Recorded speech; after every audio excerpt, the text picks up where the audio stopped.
मत्ती रचित सुसमाचार अध्याय 17। मत्ती रचित सुसमाचार अध्याय 17। 6 दिन के बाद यीशु ने पतरस और याकूब और उसके भाई यूहन्ना को साथ लिया और उन्हें एकांत में किसी ऊंचे पहाड़ पर ले गया।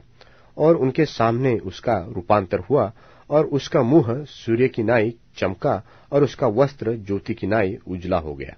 और देखो, मूसा और एलिय्याह उसके साथ बातें करते हुए उन्हें दिखाई दिए। इस पर पतरस ने यीशु से कहा, हे प्रभु, हमारा यहाँ रहना अच्छा है। इच्छा हो तो यहाँ 3 मंडप बनाओ, एक तेरे लिए, एक मूसा के लिए और एक एलिय्याह के लिए।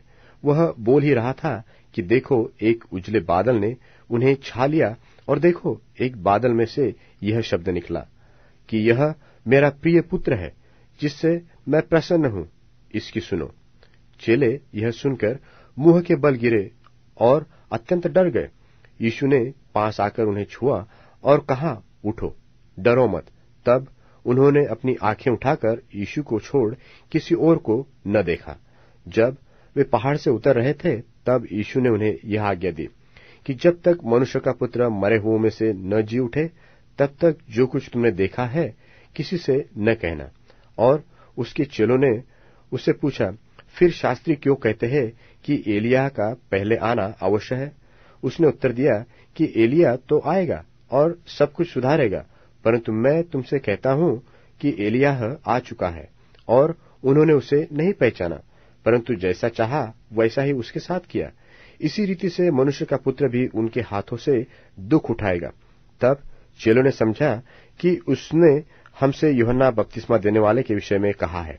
जब वे भीड़ के पास पहुंचे तो एक मनुष्य उसके पास आया और घुटने टेक कर कहने लगा, हे प्रभु, मेरे पुत्र पर दया कर, क्योंकि उसको मिर्गी आती है और वह बहुत दुख उठाता है और बार बार आग में और बार बार पानी में गिरता है। और मैं उसको तेरे चेलों के पास लाया था, पर वे उसे अच्छा नहीं कर सके। यीशु ने उत्तर दिया कि हे अविश्वासी और हठीले लोगों, मैं कब तक तुम्हारे साथ रहूंगा? कब तक तुम्हारी सहूंगा? उसे यहां मेरे पास लाओ। तब यीशु ने उसे घुड़का और दुष्टात्मा उसमें से निकला और लड़का उसी घड़ी अच्छा हो गया। तब चेलों ने एकांत में यीशु के पास आकर कहा, हम इसे क्यों नहीं निकाल सके? उसने उनसे कहा, अपने विश्वास की घटी के कारण, क्योंकि मैं तुमसे सच कहता हूं, यदि तुम्हारा विश्वास राई के दाने के बराबर भी हो, तो इस पहाड़ से कह सकोगे कि यहां से सरक कर वहां चला जा, तो वह चला जाएगा और कोई बात तुम्हारे लिए अनहोनी न होगी। जब वे गलील में थे तो यीशु ने उनसे कहा, मनुष्य का पुत्र मनुष्यों के हाथ में पकड़वाया जाएगा और वे उसे मार डालेंगे और वह तीसरे दिन जी उठेगा। इस पर वे बहुत उदास हुए।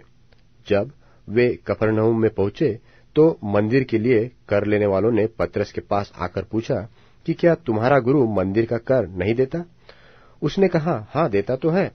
जब वह घर में आया तो यीशु ने उसके पूछने से पहले उससे कहा, हे शमौन, तू क्या समझता है?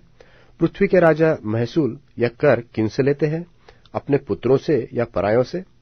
पतरस ने उससे कहा, परायों से। यीशु ने उससे कहा, तो पुत्र बच गए। तो भी इसके लिए कि हम उन्हें ठोकर न खिलाए, तू झील के किनारे जाकर बंसी डाल और जो मछली पहले निकले उसे ले, तो तुझे उसका मुंह खोलने पर एक सिक्का मिलेगा। उसी को लेकर मेरे और अपने बदले में उन्हें दे देना।